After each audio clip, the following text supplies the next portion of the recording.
Welcome, everyone, to the We Are In It Together podcast. I'm Jamie Lynn, and I'm delighted to be here today with Cori Doerrfeld.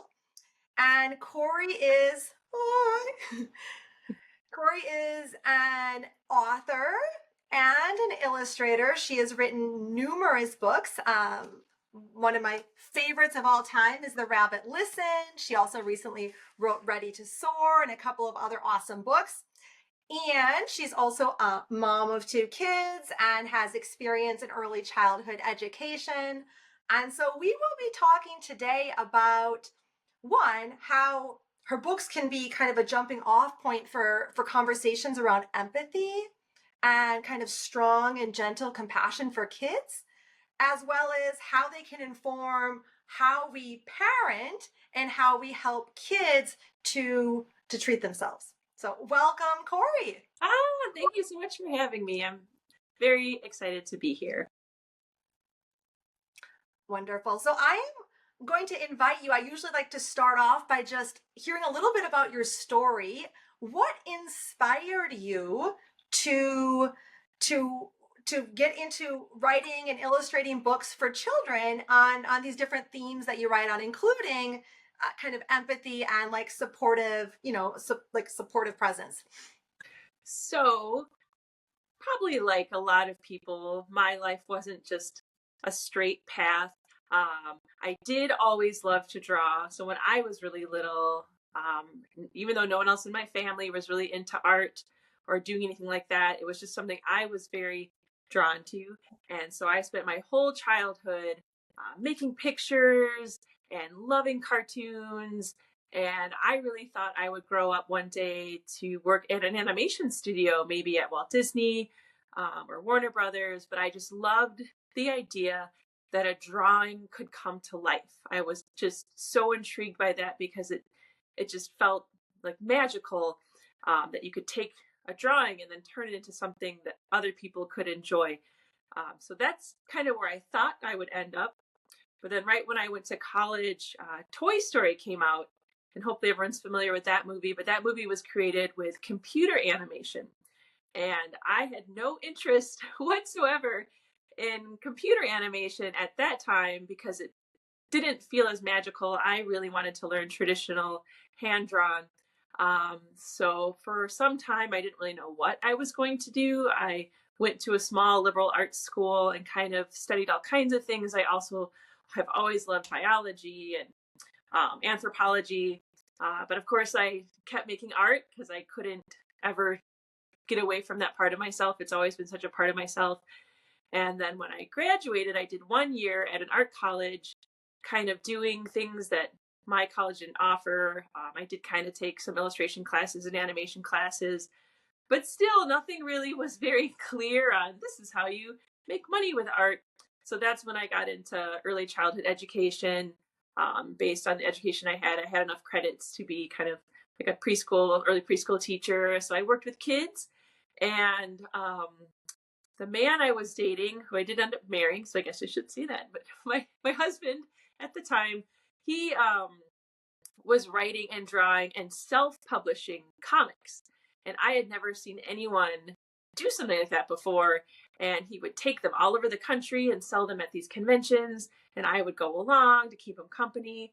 And I remember just thinking, I wonder if I could make a little book and sell it. And so I did dig one out because I thought we might talk about this. So it was actually based on one of the little girls at my school.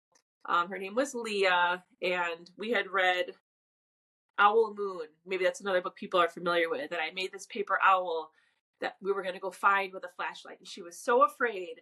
And I felt really bad. I kept thinking about that, how she was afraid of this owl. And so I wrote this little book called Leah and the Owl. And I sold it at conventions. And someone from HarperCollins, which is one of the bigger publishers, bought it just by chance and brought it back and said, hey, I kind of like this, lady's art. And from that, I got offered my first job, which again was kind of wild. It was a book written by Brooke Shields. So that was a very kind of shiny, special foot in the door to the industry. And kind of from there, I kind of took the plunge and became a freelance illustrator, and they started asking me, more about ideas I had. And so I have many books that I've written over the years. And The Rabbit Listened is really a very special book. It's hard to describe that one. All my books stem from real life experiences and things I think about. But a lot of them are more playful. My earlier books about being a mom, dogs. Like I also, I love animals. I love being a mom. But The Rabbit Listened really came from a time in my life where two people I knew were going through tremendous loss, and we would talk, and I could just hear how frustrated they were, and they both seemed to say the same thing, that no one in their life would just listen to them. And I remember I felt really helpless as well, because you want to be there for your friends. You kind of wish you could make things better, and if anything, I wished I had something I could give them to give the other people in their lives, to at least take away that burden, to at least like here, this is what I need from you. I just need you to listen. And so I was thinking about that. And my high school boyfriend actually had loss as well. His brother had passed away when he was little. My boyfriend was little. And one time he told me about that experience and how all the grown-ups in his life clearly wanted to make him feel better, but it was very overwhelming. And as well intentioned as they were, it kind of just made him feel like it was just too much. Kind of like my friends, very much like good intentions, but it was almost more people dumping more emotions on these people. And so he said he would just go off to their hobby farm. They had this little barn, and he would sit with their rabbits. And he said that's how and where he felt the most peace and was able to kind of finally deal with some of his emotions and grief. And so it was just this very odd timing of me on a walk, thinking about my friends, remembering this powerful, like, kind of image of this little kid finding refuge with his rabbits. And it was just this instant, like, oh my gosh, I know what I need to write. And so I ran home and wrote out this story. And because I do both, I make these little sketches called thumbnails, sketched them out, and I did it real fast, which isn't very common for me. Usually it takes more time. And I remember not even sure if it made sense. I'd never written a book like that, kind of. But I sent it to my agent, and she said, okay, I'll see what comes from it. And we had interest almost immediately, which again has never happened for me, from multiple editors. And the beauty of it all is the editor that I chose, again, someone in her life had just gone through loss. And so you've read the book, anyone who's read the book, there's nothing specifically in there about losing someone, losing, that kind of grief. But I feel like that book meets you where you are. It meets you where you need it to be. And so because she had experienced that in her life and could see every level that the book was, that's why I chose her. And to this day, it is still the only book I've ever written that quickly, and that was published exactly as I wrote it that afternoon. So I always tell people it's kind of feels like a gift from the universe, a gift from my deepest parts. I know that sounds silly, but just I don't know how to explain. It was just such a desire to make something helpful, and having the openness to receive the story that could fulfill that need. And then seeing that book was something people really needed and wanted, beyond just my friends, I think opened this idea that I could then continue to explore more complicated ideas and topics in my books. And so that's kind of what led to some of my other more current titles. So thank you so much for sharing all that. I know it's a lot. I'm struck by so many things that you shared, including the fact that first book you wrote with the owl book, you wrote because there was a child who had fear. Yes. And the power of a book. And this is why oftentimes in my podcast, I interview children's authors, because it's amazing how a book can convey something sometimes, or an image can create something that our words can't quite, our words independent of that. Sometimes we don't have the words. And then I'm also struck by the fact that the Rabbit Listens book. This is why I love it, because sometimes what people need is not our words. You're right. They need our presence. They need our presence. And I think that's what's hard, especially when you care about someone a lot, is it shouldn't be such a hard thing to remember, but I found that that was what was hard to remember, is all that person really needed, or sometimes all someone needs is that quiet, patient presence. They don't need words. They don't need you to fix anything, because I think we, as humans and especially as parents, we don't want we don't want our kids to feel bad or to suffer, and so we want to rush in and fix it. But sometimes they really, everybody, but especially kids, really just need you to have that safe space and hold it for them. Sometimes it's uncomfortable for you, sit with that person and let them just let it out.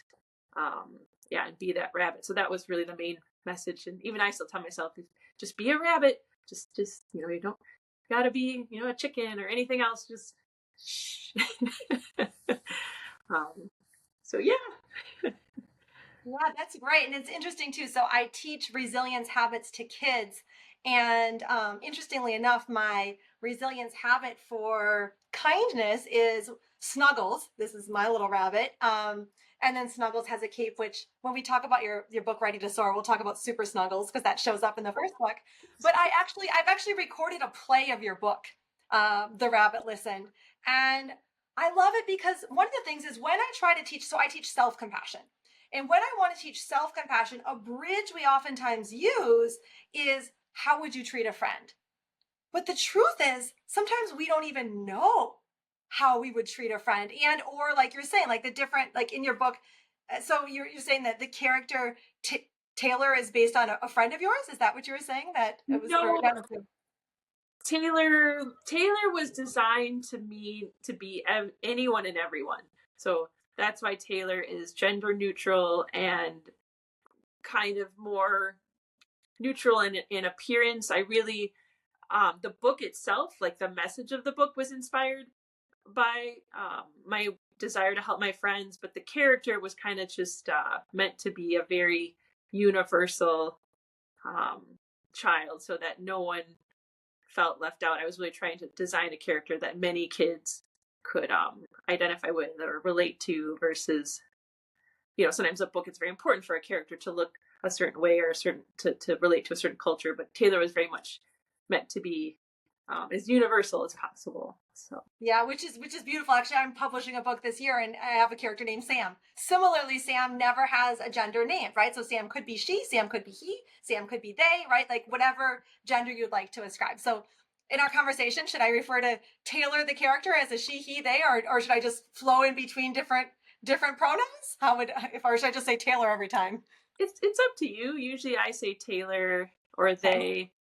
Okay. But a lot of kids, when I read the book, ask me and what the gender is, and I always say they are welcome to choose. So Mhm. I I love that. have no problem with someone feeling more comfortable if they pick a gender, because again, that was the intention behind the character, was that it could be what the reader needed it to be. So Beautiful. yeah. So your character Taylor has that experience of having disappointment. And again, the parallel for parents who are listening to this program, right? Our children sometimes experience disappointment. And then all these animals come in. And that's amazing that, again, the inspiration, I do feel like that book is divinely inspired. So that's beautiful that you got it, and it flowed out from the get-go. But all the characters trying to help through talk about your feelings or fix the problem, and then ultimately that bunny that comes in, the rabbit that just is there, holds space, and Taylor's feelings kind of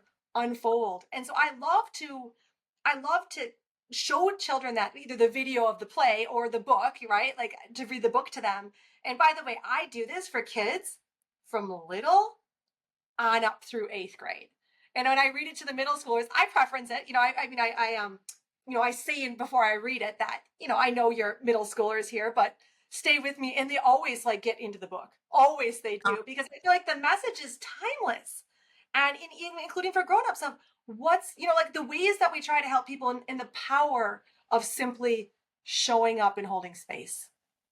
Right. And I think it's helpful. I've actually used the book to lead different topics for conferences of all adults. But as you mentioned in the beginning, there's something powerful about the simplicity of a children's book for more complicated topics, because it kind of takes away all the clutter so that you can focus on the actual issue. Like, yeah, you said somebody is suffering from disappointment or experiencing grief.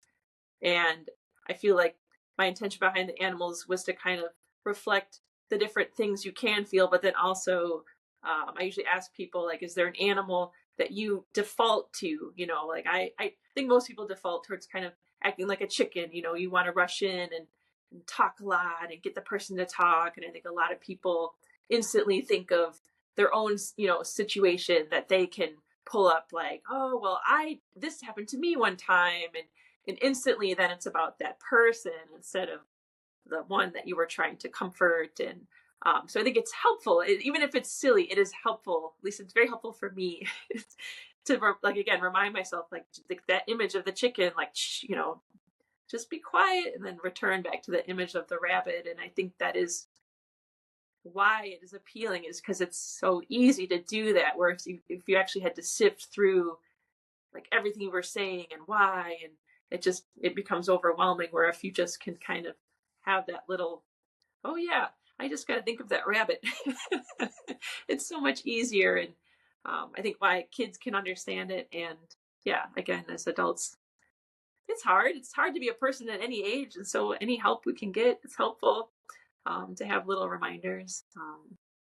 So I love that you use that with all ages, or even the older kids, because yeah.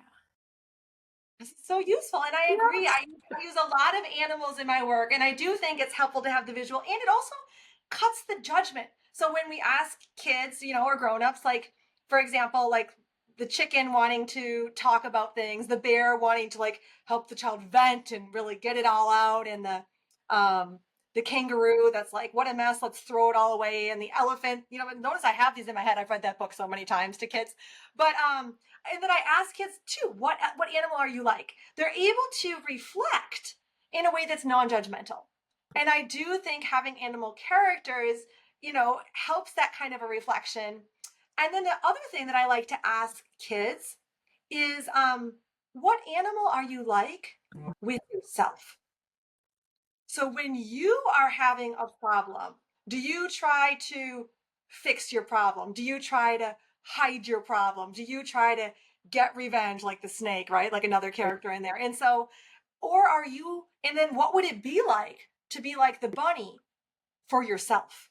Right. And that's again, I love the parallel always of how do we treat others, how do we treat ourselves, and how reflection on one can inform and augment the other. And I love that. That actually is a brand new way of thinking about it that I'm so glad you are sharing with me. Because I do think sometimes we're hardest on ourselves. And that's such an important reminder that you deserve a rabbit, just from your own thoughts and feelings. And because I think sometimes we are just so hard on ourselves and critical. And I know kids too can be just so hard on themselves, and giving them that permission and empowering them to remember that, no, you also deserve to be kind to yourself. You can learn to hold that, space just for yourself. And that's almost where it starts.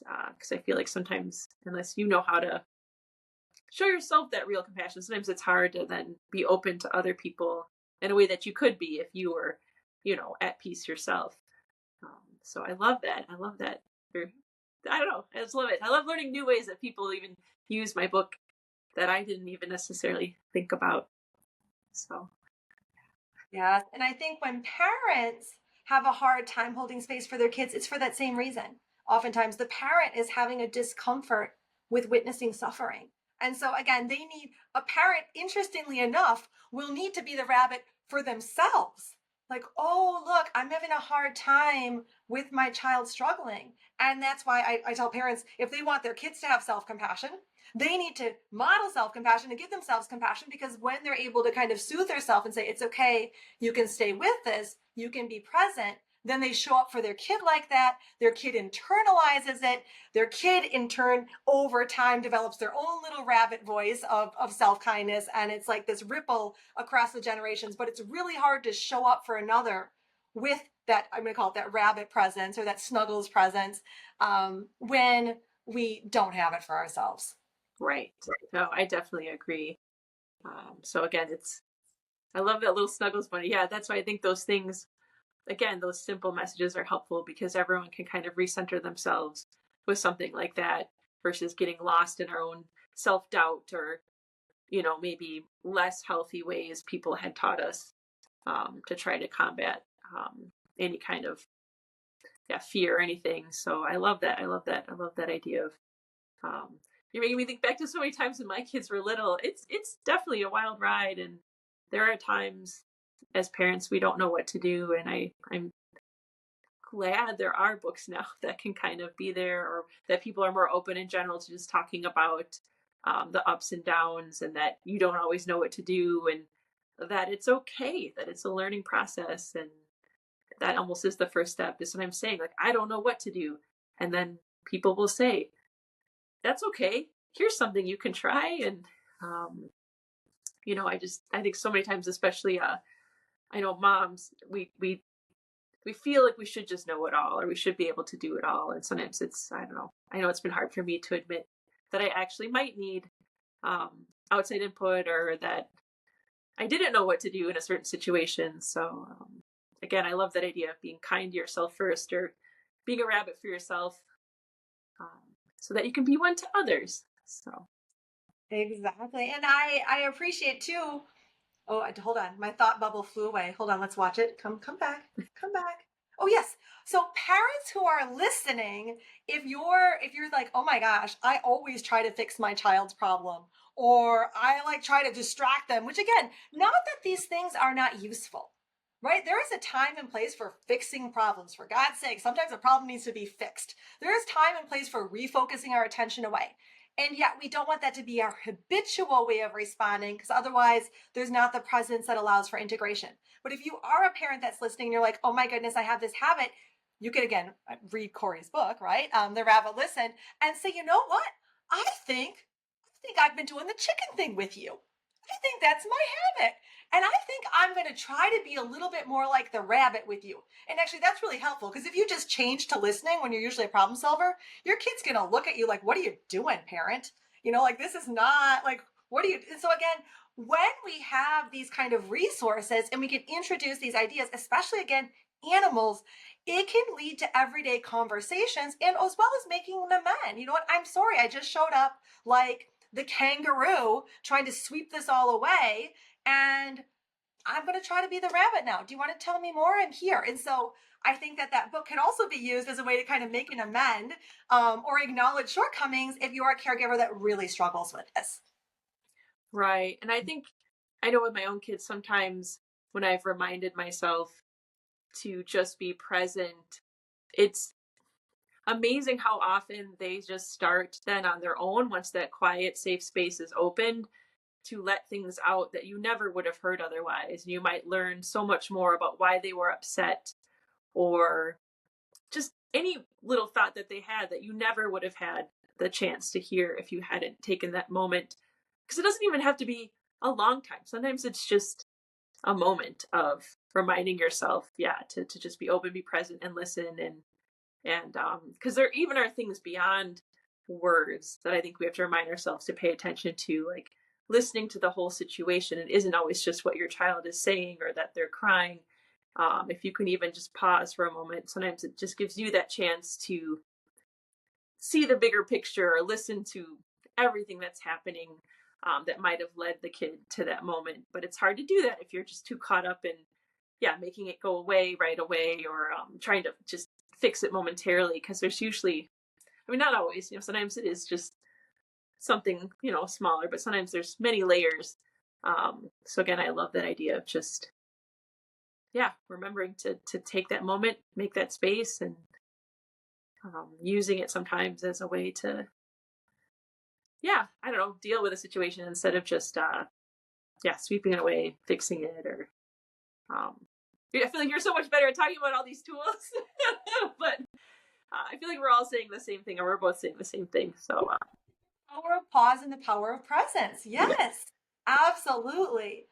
And I really appreciate what we've unpacked now. And again, I sometimes I have a guest on a podcast, and then I think season 2 or next season we're going to have. So I'd love to have you back to talk about more of your different books that you've written. But I want to make sure in this podcast we touch on one other book that you wrote, which is Ready to Soar, and it relates to what I teach parents around self-compassion in the sense that, again, the Rabbit Listened, your first book, is really about that tender self-compassion, right? Being present, soothing.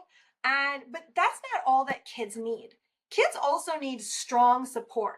They need us to listen not just for their struggles, but for their dreams, for their hopes, for their wishes. And again, to bring like an encouraging energy to say, you can do it. I believe in you. And I'm here with you while you get ready to soar. So can you share a little bit about your Ready to Soar book and what, kind of what inspired you to write that one? Again, we don't have quite as much time for the second sure. one, but I want to introduce this because I think it's so important for caregivers to, like, again, have the gentle kindness, but also the strong.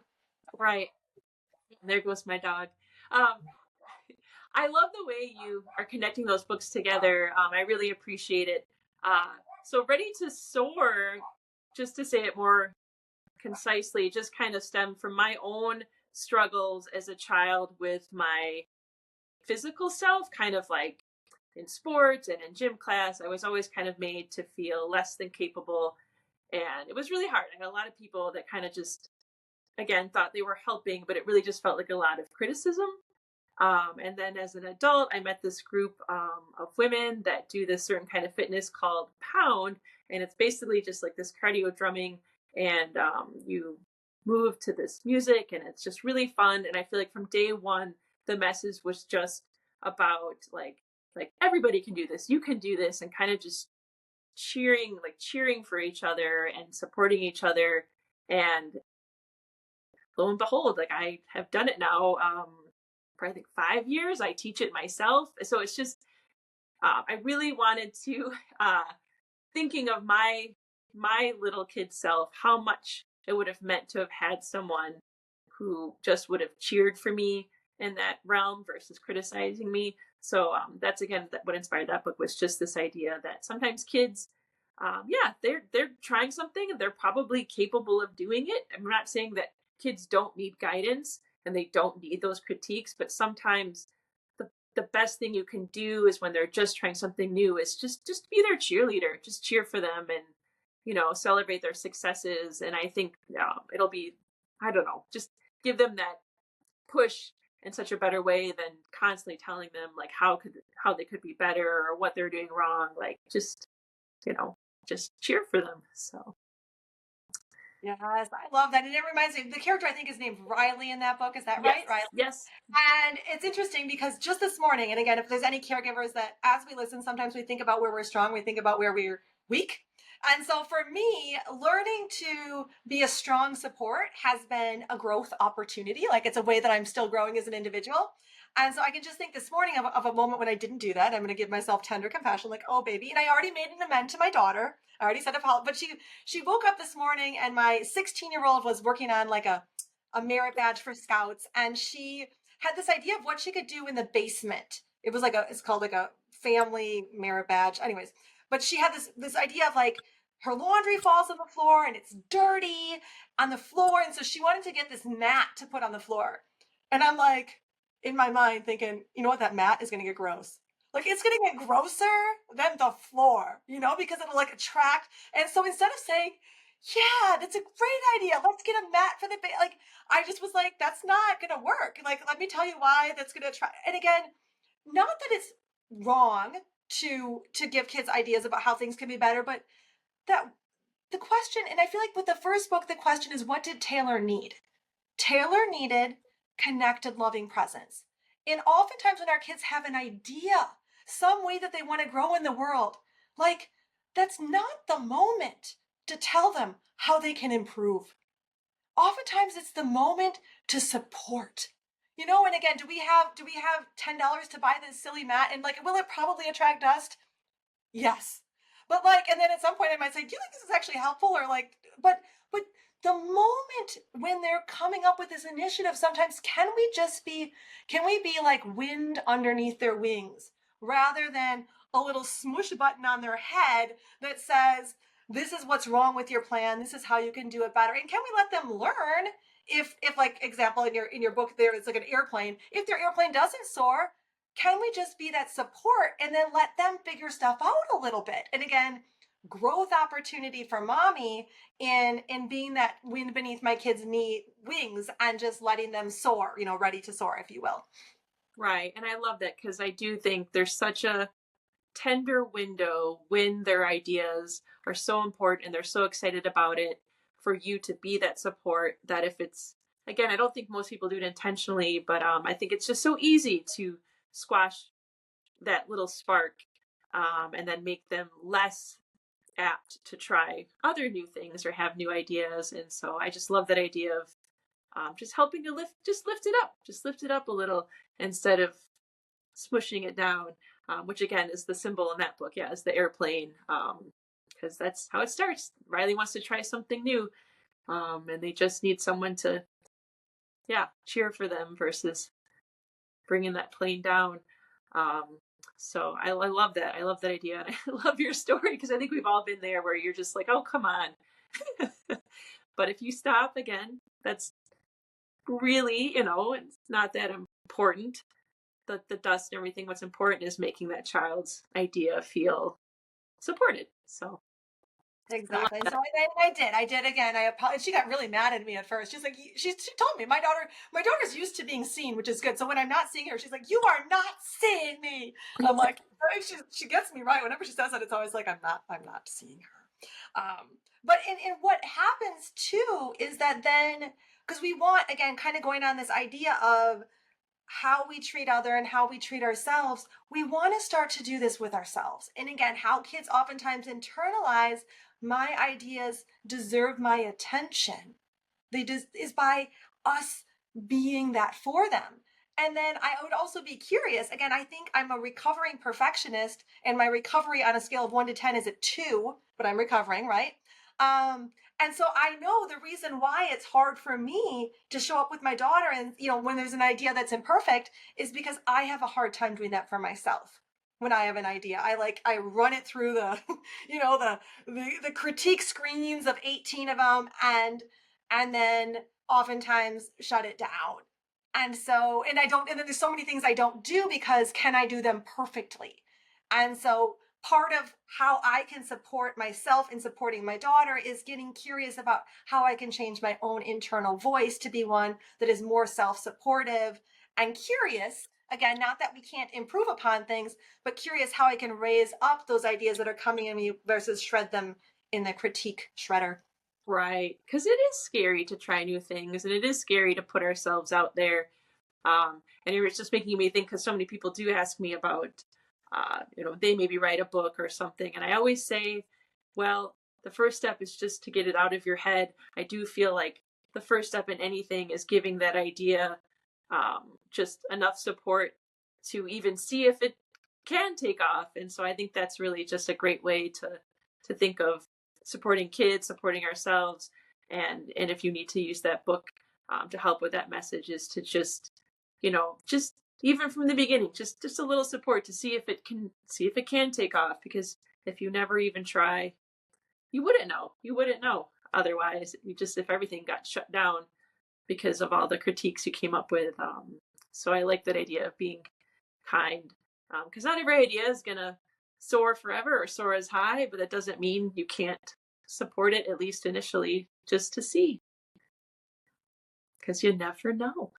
You never know. And how much do we learn from our non-successes too? Those are really important, especially again, if it's held in a compassionate space. And when the child is disappointed, oh, that's really sad. You were wishing. And again, just holding space, being present for the process.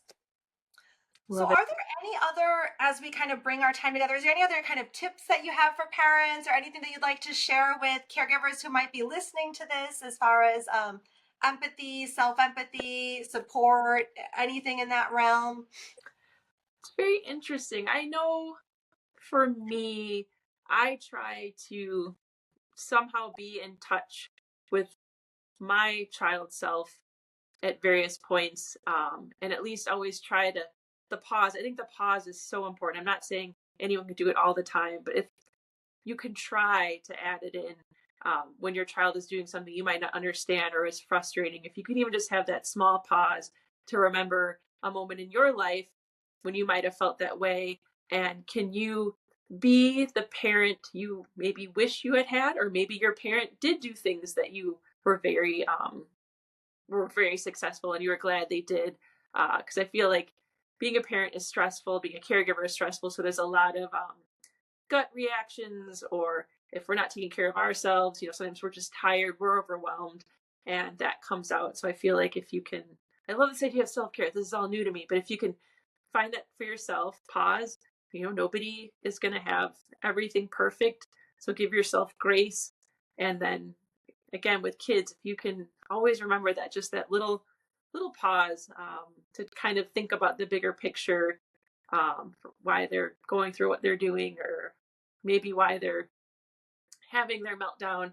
Um, and then I know for my daughter especially, and I'm still always working on this, being proactive versus reactive. And it's still something I always have to try and tell myself, like, if you know where your child might have struggles versus successes, like, what can you do even before then to help them with that struggle? What can you be proactive about versus always just once they struggle being like, oh well, I knew this was going to happen, and then try to learn those moments, try to learn where they're going to struggle, and then try to set it up better the next time so they might be more successful. Like, remove things that might be very difficult for them, or help prepare them. I feel like we did a lot of that when my daughter was younger, a lot of preparing, like talking about something before it happens, and just, yeah, I don't know, more space all around is how I'm kind of thinking about it. More space for moments, space for yourself, space and grace. Maybe those will be the words. Grace, space, just for yourself, for the people around you, and yeah, I don't know how else to say it, but I think that if you could think of the rabbit, the pause, the grace, the compassion, and then, yeah, always having that for yourself, because of course we're gonna mess up, but there's always another time and another day. And kids are resilient, as you said, and they're also very forgiving. Um, but you do have to have the conversations, even the uncomfortable ones. Um, so yeah, hopefully some of that made sense. It's space and grace, like those two words. I'll take those as takeaways for sure. Space and grace. So where can people go to find out more about your work, to buy your book, like that kind of stuff? Yeah, so I mean, I have a website. It's a kind of a bare bones, but it's just my name.com, CoriDoerrfeld.com. I'm probably the most active on Instagram. Again, it's just Cori Doerrfeld. And then if you're curious about my books, you can really purchase them wherever you like to support books. I usually tell people, if you have a local bookstore, I know they always really appreciate your support. But it's also great if you go to the library. Most libraries, if you go in and say, do you have this book? And they don't, they might order it for you. And so that brings in books too for authors if you go in and request. And then I'm not sure how many people have this in their area, but I do know the Rabbit Listened is part of Dolly Parton's Imagination Library. So that is a service that is totally free. You just have to go, it's the Imagination Library. You go and you enter your zip code, and if you're a part of it, they will send you books for free that are, correlate to your child's age. And so a lot of people get the Rabbit Listened that way. So it's really amazing, totally free. So yeah. Wow, that's amazing. Wow, and I can't recommend that. I have a few favorite books of like all time, and like The Rabbit Listened is on that list. So that is great. Thank you.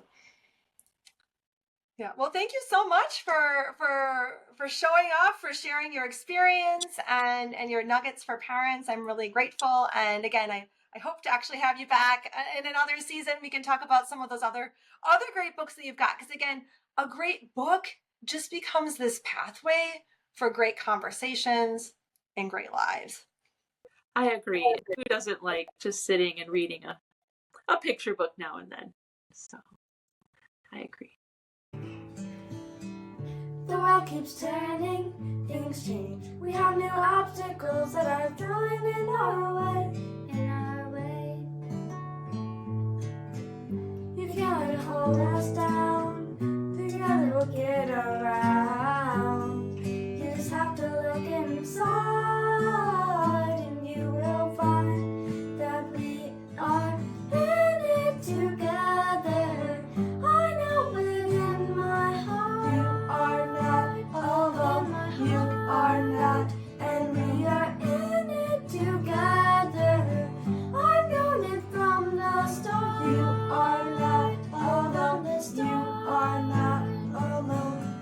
You might feel lonely and down. You might be thinking things will always be this way. Be this way. But you got a friend in you. Self-compassion will get you through. You just have to look inside, and you will find that we are in it together. I know it in my heart. You are not alone. You are not, and we are in it together. I've known it from the start. You are not alone. You are not alone. We've got Bunny. You're not alone. Doodles, what can you do? Spots, we can be aware. And Snuggles, I care about you. When life gets hard, we're resilient.